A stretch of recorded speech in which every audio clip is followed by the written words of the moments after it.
প্রিয় দর্শক আসসালামু আলাইকুম, সবাইকে স্বাগত জানাচ্ছি। আমি পুষ্টিবিদ নাহিদা আহমেদ চলে এসেছি আমাদের নিয়মিত আয়োজন আরএফএল জগ শরবত সমাহার নিয়ে। আজকে তৈরি করব ফ্রুটস ককটেল। ফ্রুটস ককটেল তৈরি করতে যা যা লাগছে: তরমুজ, কমলা, আনারস, আপেল, কলা, মধু, এলাচ, আইস কিউব।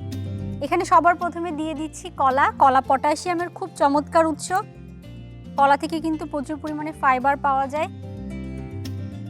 এরপর দিয়ে দিচ্ছি ভিটামিন সি সমৃদ্ধ কমলা লেবু খোসা ছাড়ানো।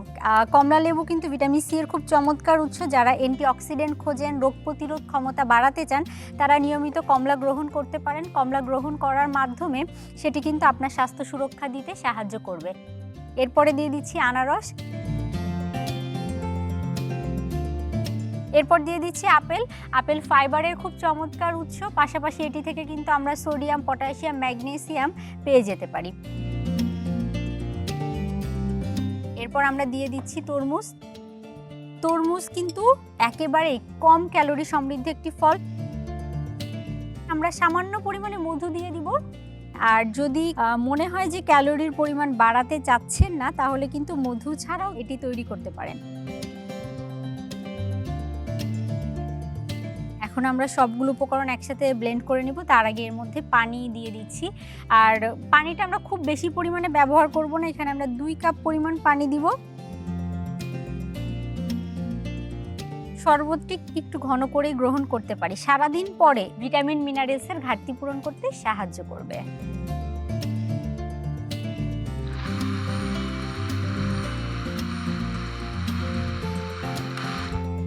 আমাদের সবগুলো উপকরণ একসাথে দিয়ে ব্লেন্ড করে নেওয়া হয়ে গেছে। এখন আমরা এটিকে সার্ভ করে নিব আমাদের আরএফএল জগে। নিয়ে নিচ্ছি আরএফএল জগ। আরএফএল জগ এমন একটি জগ যেটি একেবারে 100% ফুড গ্রেডেড হওয়ার কারণে এটি কিন্তু আপনার জুসের স্বাদ অক্ষুণ্ণ রাখতে সাহায্য করবে। চলুন তাহলে আমরা আরএফএল জগের মধ্যে আমাদের যেই জুসটি তৈরি করলাম সেটি দিয়ে দিই। এই জুসটি যেটি তৈরি করলাম সেটি দেওয়ার আগে আমি এর মধ্যে সামান্য পরিমাণে যে আমাদের সাদা এলাচের গুঁড়ো রেখেছিলাম সেটি দিয়ে দিচ্ছি। এলাচ হচ্ছে অ্যান্টিঅক্সিডেন্ট সমৃদ্ধ, পাশাপাশি এটি অ্যান্টি ইনফ্লামেটরি হিসেবে কাজ করে থাকে। তো আমরা মশলা হিসাবে ব্যবহার করার পাশাপাশি যদি এই জাতীয় রিফ্রেশিং ড্রিঙ্কসে ব্যবহার করি এলাচ বা জিরা গুঁড়া অথবা দারুচিনি গুঁড়া, সেগুলো কিন্তু আপনার সারাদিন রোজা থাকার পরে আমাদের শরীরের যে কোনো ভাইরাস, ব্যাকটেরিয়ার আক্রমণ থেকে রক্ষা করতে সাহায্য করে। এরপরে আমরা আমাদের শরবতটি ঢেলে দিচ্ছি আমাদের আরএফএল জগে। তারপর এটিকে আমরা সার্ভ করে নিব। চলুন তাহলে সার্ভ করার জন্য একটি গ্লাস নিয়ে আসা যাক।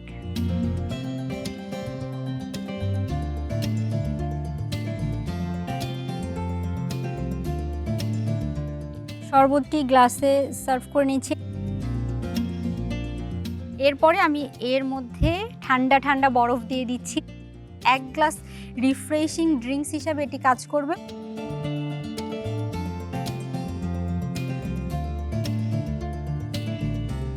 এটিকে কিছু ফলের কিউব দিয়ে আমি সার্ভ করে দিচ্ছি। এরপরে এর মধ্যে একটি স্ট্র দিয়ে দিব।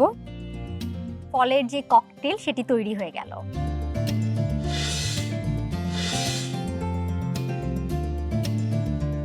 দর্শক, আজকের মতো বিদায় নিচ্ছি আরএফএল জগ শরবত সমাহার থেকে।